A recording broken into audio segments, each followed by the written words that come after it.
you've ever been walking past cornfields near old pine trees, you may have heard the mournful call of the mourning dove. You can hear their wings whistle as they land because the bones in their wings are hollow to make them lighter.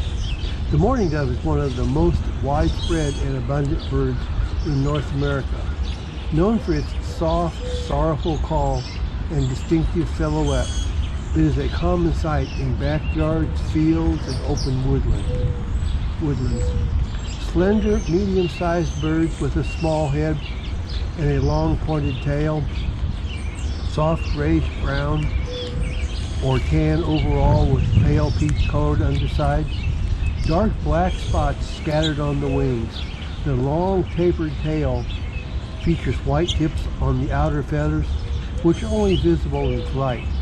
Distinctive light blue ring of bare skin around the eyes and roughly 9 to 13 inches in length with a wingspan of about 17 inches.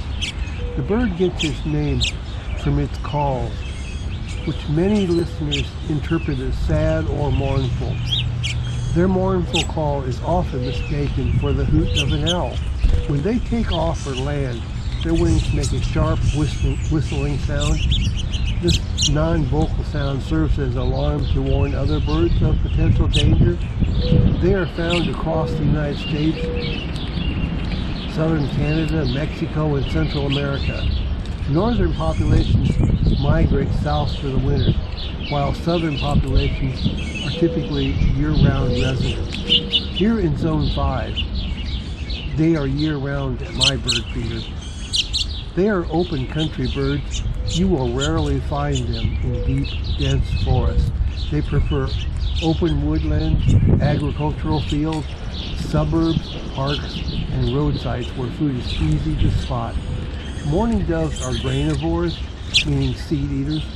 Seeds make up roughly 99% of their diet. They rarely eat from elevated bird feeders unless there is a tray. I have a tray in my bird feeders, but 99% of the time I've seen them on the ground, not in the tray feeders hanging from the bird feeder. They prefer to forage on the ground underneath them. They eat rapidly to minimize exposure to predators. They store seeds in a crop and a large part of their esophagus. Once the crop is full, they fly to a safe perch to digest these seeds. Unlike most birds, which fill up their beak and tilt their head back to swallow water, mourning doves can suck up water like a straw.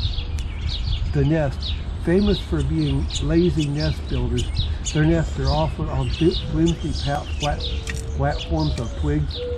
They are frequently built in trees, but can also be found in gutters, eaves, or even hanging flower pots. I remember one year we had a step ladder leaning up against the garage, and the mourning dove, this step ladder was underneath the eaves of the garage, so it wasn't sheltered from the rain. But a mourning dove built their nest there, so because there was a nest there, we just went ahead and left it there for the entire season and didn't use that step ladder that year. Crop milk. This is a fascinating biological trait. Both parents produce a nutrient-rich fluid in their throat called crop milk or pigeon milk to feed hatchlings for the first few days of life. It is rich in protein and fat. They are prolific breeders. A pair may raise up to 6 broods per year in warm climates. This high reproduction rate helps balance their relatively short lifespan, which is often only a year and a half in the wild. They are generally monogamous during the breeding season and are often seen sitting together in pairs. If you want more mourning doves in your yard, use a platform feeder or scatter seeds directly on the ground. Their favorites are millet, cracked corn, and sunflower seeds. They generally dislike suet. A ground level bird bath is highly attractive to them, like the one at the start of this video. So their primary diet is seeds, and they live about a year and a half, and they fly about 55 miles per hour, and the clutch size is usually a couple eggs. So if you learned anything about mourning doves in that video and you like that video, please give it a thumbs up and subscribe to my channel. I would really appreciate it.